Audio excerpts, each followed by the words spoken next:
Hello. Sa pangalan po ng dakilang Panginoon Jesucristo, isang mapagpalang hapon sa bawat isa. Dito po tayo sa gawain na kung saan tayo po ay magkakaroon ng pagkakalakay sa tinatawag ng mga sita. Ang aralin po ngayon ay napakaganda po. Nangyayari po ito sa totoong buhay. Pero, basahin muli natin para makuha natin yung ibig ng Diyos na ipatid sa bawat isa sa atin. Sinaysay niya sa kanila ang ibang kalinhaga na ang kanilang ay tulad sa isang taong naghasik ng mabuting binhi sa kanyang bukid. Ito, kung pag-aaral natin, mula noong unang panahon, ang nilikha ng Diyos, di ba ng unang araw, hanggang sa ikanim na araw, lahat nandun, at nakita ng Diyos na mabuti at magkahapon, at yung sumunod mo naman ang araw. Pare-parehas po ang laman. Ibig sabihin, ang lahat ng resulta ng ginawa ng ating dakilang Panginoong Diyos, perfect sa kanyang paningin, napakaganda, napakabuti.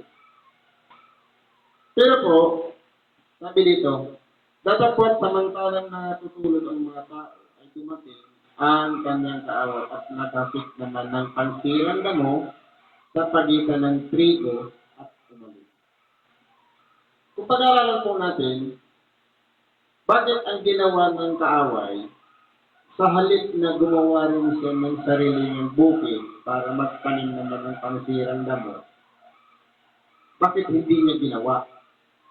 Kundi ang ginawa niya, kung saan itinanim yung mga trigo sa pagitan ng trigo. Ibig sabihin, sa kalagayan natin, kasalamuha natin. Bakit ganun ang ginawa ng kaaway ng Diyos?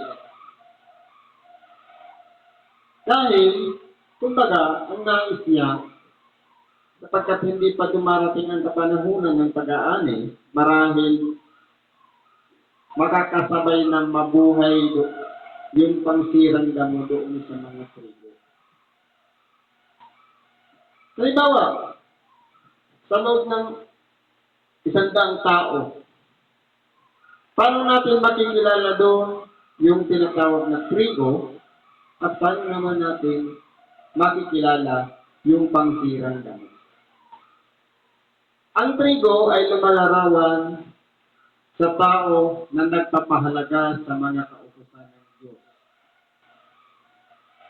Binibigay niya ang kanyang oras, pagkagising sa umaga, nakikipag-ugnay na sa Diyos sa pamamagitan ng panalangin. Bago humakbang palabas ng tahanan, nakikipag-ugnay na naman sa Diyos. Bago kumain at pagkatapos kumain, at pagdating sa bahay, magpapasalamat muli sa Diyos, palaging nakaugnay sa Diyos, at bago matulog, humihiling pa rin ng patnubay, pagkatapos na magpapasalamat sa Diyos. Yan po ang pinakatungkulin ng tao. Walang iba ang mabuhay tayo sa aral ng salita ng Diyos, sumunod sa kanyang kalooban. Ngayon, ano naman yung mga pansirang damo? Kung pag-aaralan po natin, hindi baga ang tao, kung suro lang tayo, pwede natin sabihin, mabuti tayong tao. Pero yung pansirang damo, wala naman silang inaatupat, kundi ang pakialaman ang buhay ng may buhay. Ang siraan ang buhay ng may buhay. sa negosyo, ang kompetensyahin kapag nakikitang, halimbawa, lumalago yung negosyo, maganda ang kitaan, gagayahin, kukumpetensyahin. Kumbaga, nakikisabay sila sa gumagawa ng mabuti. Meron namang nagtayo ng negosyo, kumpleto sa papeles, may nakarestro pa yan, maayos ang pagbabayad sa mga tauhan. Meron namang negosyo na pandarambol naman ang sadya. Panlingdang at pandaya sa mga kapwa. Na kung saan, hindi na nga legal, pero bakit hinahayaan ng Diyos na mangyari yan? Ngayon kung aralin natin, bakit doon sa isang kalagayan na taniman, walang iba itong sanglibutan, itinanim ang mga trigo, bakit ang pansirang damo dito sa pagkakasunod ng versikulo, hinahayaan ng Diyos? Pero masahin muli natin. Ngayon, di nakatanim na. Ibig sabihin, meron din siyang binhi. May binhi yung trigo, umusbong siya. Pati yung pansirang damo, mula rin sa binhi, umusbong din. Ibig sabihin, magkasabay silang tumubo. Ngayon, ano nangyari? Datapot pang sumibol ng usbong at mamunga, ay lumitaw na rin ang mga pansirang damo. Kung pag-aralan po natin, sa mga magsasaka, sa totoong buhay, nangyayari po yan.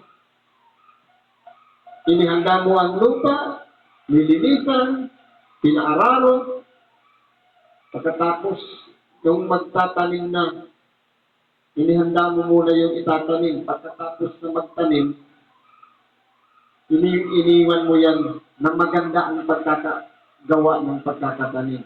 Inaasahan natin na mabubuhay lahat yan. Pero pagtulog ng tao, kinagabihan, nilagyan naman ng pansirang damo. Na walang iba, iyon naman yung binubunot natin. Pero kung titignan po natin, sa atin, na isang magsasaka, agad nating binubunot para hindi na maging makaagaw ng sustansya sa lahat ng mga ibibigay natin abono.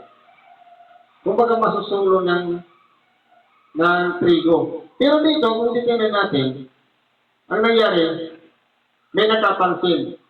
At ang mga alipin ng puno ng sangbahayan ay nagsiparoon at nagsabi sa kanya, Ginoo, hindi ba ka nagasing ka ng mabuting bini sa bukid? Saan kaya nangagmula ang mga pansirang damo? Ngayon, yung nakasaksi ng pagtatanim, dahil alam nila na trigo lang yung inihasik doon. Dahil nga, nung umusbong na at nang mamunga na, nandun naman yung pansirang damo. Ngayon, napansin ng mga alipin na bakit mayroong mga pansirang damo. Sa totoong buhay, marahil kapag may nakita tayong pansirang damo, noong halimbawa sa palay, sa pagitan ng mga puno ng palay, mayroong pansirang damo, agad natin tinatanggal. Pero pagdating po dito, sabi niya, nais sana ng mga alipin na bunutin para tipunin. Pero anong sagot dito sa mga alipin? Dapat sinabi niya, wag baka sa pagtitipon ninyo ng mga pansirang damo ay iyong mabunot pati ang trigo. Ibig kong sabihin, tama yung sinabi ng kapatid natin kanina. Ang Diyos ay hindi po humahatol kaagad. Ang Diyos po ay binibigyan pa ng pagkakataon ang bawat isa sa atin na makasumpong ng pagsisisi. Kaya kung titingnan natin sa kalagayan ng trigo at pansirang damo, hindi niya minadali.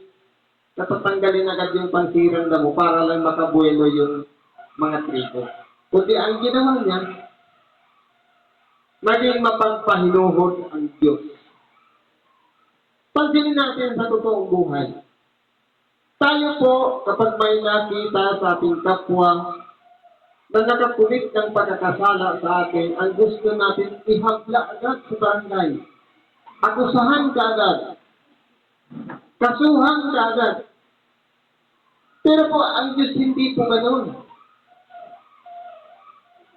Kaya ang nangyayari, nagiging katulad tayo sa mga ginagawa ng mga magsasaka ngayon. Na kumbaga, sinisintensya agad yung pansirang damo na tumubo, tinatanggal agad. Pero po, ang Diyos po hindi. Kumbaga, hinahayaan niya na parehas siya sumibot. Ang tanong, bakit ganun ang nasa isipan ng Diyos? Na kung aralin natin, ang Diyos matuwid, mabuti, wala siyang kasalanan, banal. Pero, bakit sa kalagayan ng tao, ang tao ay mayroong masama at mayroong mabuti? Bakit mas humahaba pa ang buhay ng mga masasama? Kasi kung aralin po natin, mulat sa pool na ang tao'y likhain. Ang tao'y magkamalay mula sa isilang ng kanyang ina. Siya po ay isinilang na isang mabuting tao. Perfect ang pagkakagawa ng Diyos sa mga tao na isinisilang. Kaya nga, unang sigaw ng bata, pagpupuri sa Diyos. Niluluwalhatin niya kagad ang Diyos bilang pagpapasalamat dahil pinagkaluban siya ng mabuhay para mabuhay dito sa ibabaw ng sanglibutan. Maaring nagyang kaliwanagan at makita niya ang kaluwalhatian dito sa ibabaw ng sanglibutan. Lamang kapag nagkamalay na, nandiyan naman po ang influensya ng kasamaan. Natututo ng magsinungaling sa magulang, matuturuan ng mandaya sa magulang, magkupit, at kapag na-influensyahan pa ng sabi nga, ang masasamang kasama ay sumisira ng magagandang ugali. Gaano man pinalaki ng magulang ang isang bata, mulat tapol ng siya'y magkamalay, tinuruan ng kabutihan asal, respeto sa magulang at sa kapwa, lahat pinasusunod. Pero nung pumasok ka sa eskwelahan, dahil hindi na namumonitor ng magulang, kapag may nahalo doon sa kapwa mag-aaral na palamura, minsan pag-uwi ng tahanan nagiging palamura na rin. Kapag may nakita na medyo umaangat sa kanyang kaklase, halimbawa, kung kontento siya sa lahat ng pangangailangan dahil meron siyang pananalapi, minsan ang bata natututunan pumupit sa magulang para lamang meron siyang pambili na hindi idinadaan sa magandang proseso na magpaalam. Yun po ang influensya ng kasamaan. Hanggang sa lumaki, natuto ng magbisyo, natuto na kung ano-ano mga bagay. Kaya ang tanong niyan, bakit hinahayaan ng Diyos na kapwa sumibol ang masasama at mabubuting tao? Sapagkat mulat sa pool, ang tao nagmula sa isang mabuting kalagayan. Ang gusto ng Diyos, bagamat ang tao na influensyahan ng kasamaan, darating ang huling kapanahunan ng kanyang buhay bago siya mamatay, masusumpungan din niya ang magsisi at magbalik loob sa Diyos. Kaya po ang Diyos naging mapagpahinuhod. Hinabaan niya ang kanyang pag-iisip na ang tao ay hindi niya agad hinahatulan. Kasi kung titingnan natin, ilalagay natin sa totoong sitwasyon, palagay natin wala pa yung mga tao. Bakit hinayaan ng Diyos mula pa nung una na ang diablo ay nariyan na? Kumbaga sa laro, maganda ang labanan. Parang lumalabas yan yung Diyos at yung demonyo parang naglalaro lang ng chess. Tayo naman yung mga phone. Magtatalunan sila kung sino ang mananait. Ang nais ng Diyos, ang tao ay mapabuti sa pamamagitan ng aral ng salita ng Diyos. Kaya nagtawag siya ng mga taga-kita o tinatawag propeta para ipangaral ang salita ng Diyos. Ipangaral sa mga tao. Pero ang demonyo naman ang taktika niya, tukso, pagsubok, na kumbaga sinasagad ang ating pasensya. Na kahit na tayo'y madasalin, mahilig tayong dumako sa mga simbahan, bakit meron pa rin tayong mga dinaranas na mabibigat na mga pagsubok? Kung aralin natin, katulad din tayo ng isang estudyante, na kapag tumataas ng level, depende po sa level ng ating natutunan sa totoong buhay, doon ang pagsubok ipinapantay ng doon. Sabi nga, kung grade 1 lang tayo, ang exam natin pang grade 1 din. Pero kung sanay na tayo na masipagbaka sa buhay na ito, marunong na tayong o pinagkatiwalaan na tayo ng Diyos na mangaral ng salita ng Diyos. Natuto na tayo.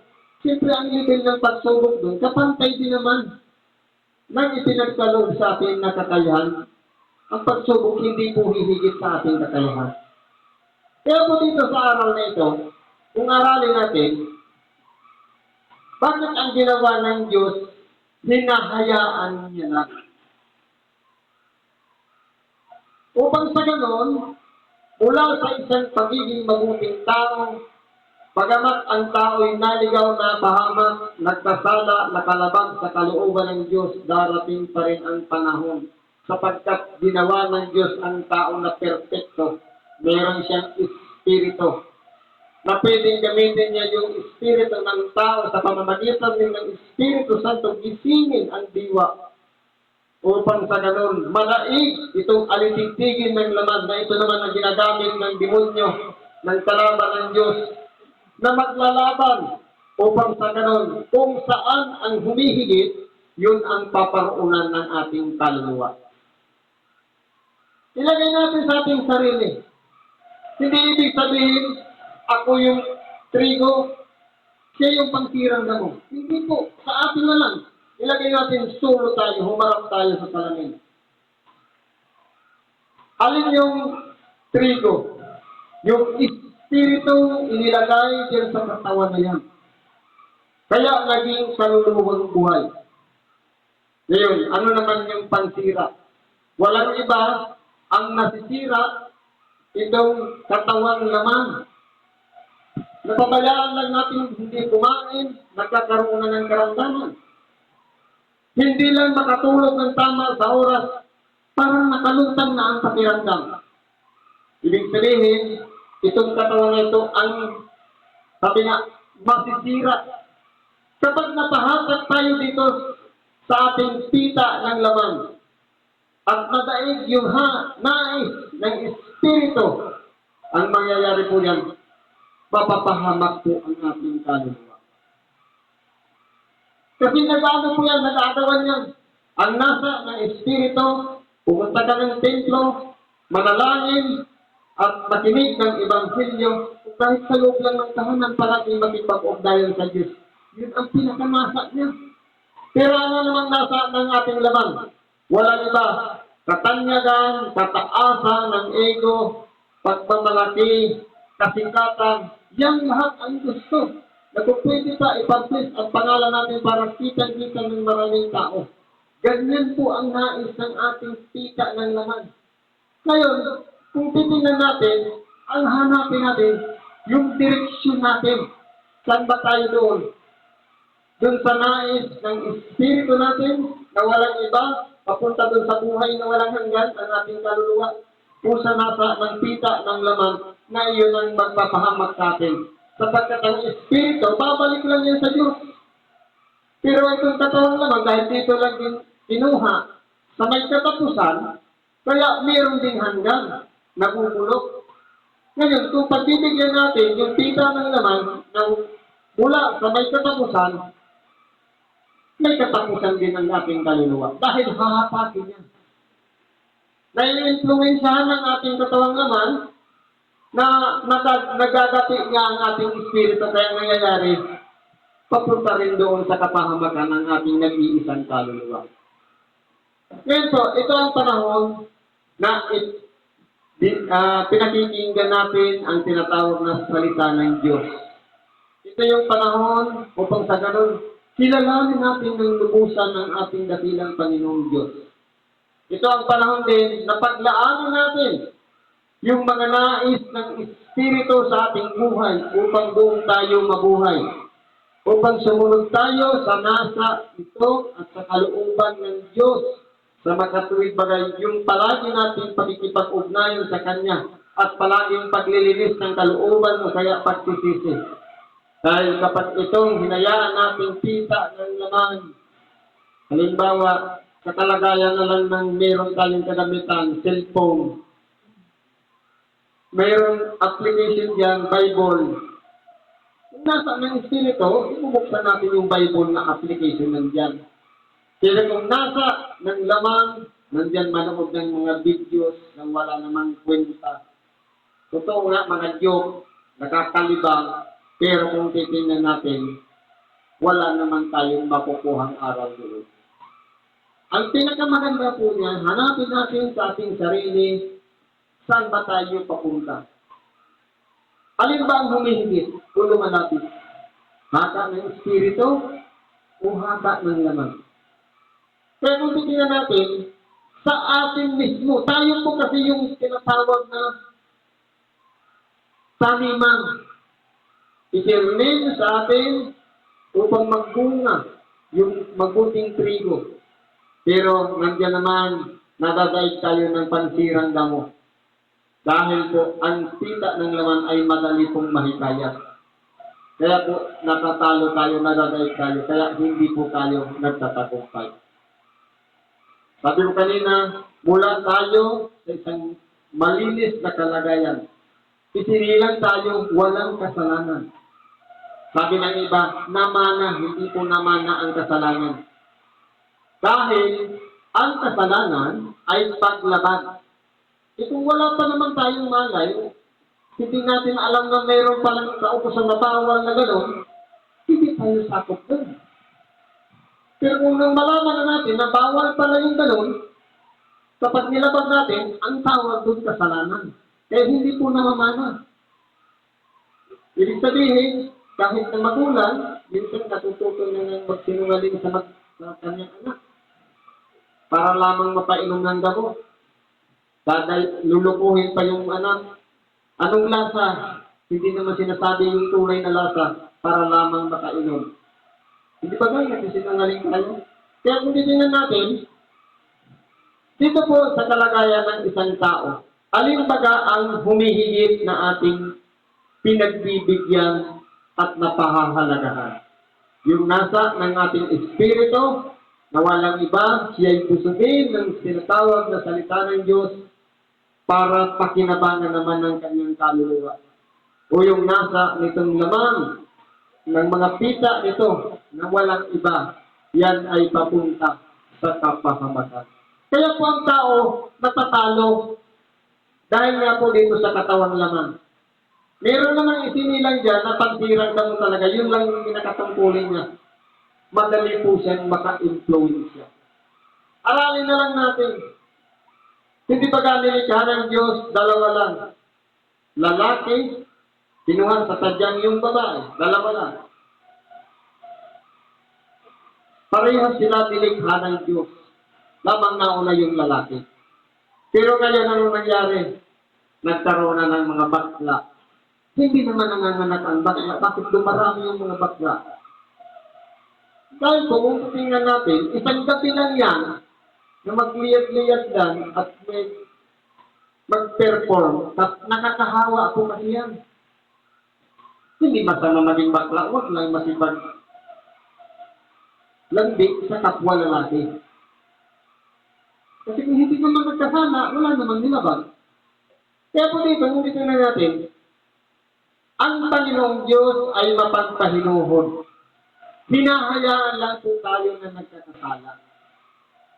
Dahil alam niya na darating ang panahon kapag nasumpungan natin, napakinggan natin ang aral, muli tayong nakabalik sa Diyos, darating ang panahon tatalikdan din ulit natin ang dati natin ginagawa na kasalanan o papunta sa kasabakan. At tayo'y magsipanumbalik dahil po sa aral na yun. Ito po ang nagpapabago at nagpapabalik na muli sa atin sa dating kalagayan. Kaya nga sinasabi, manumbalik. Ibig sabihin, alam ng Diyos na maputi yung pinanggagalingan ng tao. Pinapabalik lang ng Diyos. Dahil po ang nangyayari, napalayo lang ng konti, hindi na nakasunod sa aral ng Diyos. Kaya, papunta na yun sa kapahamakan.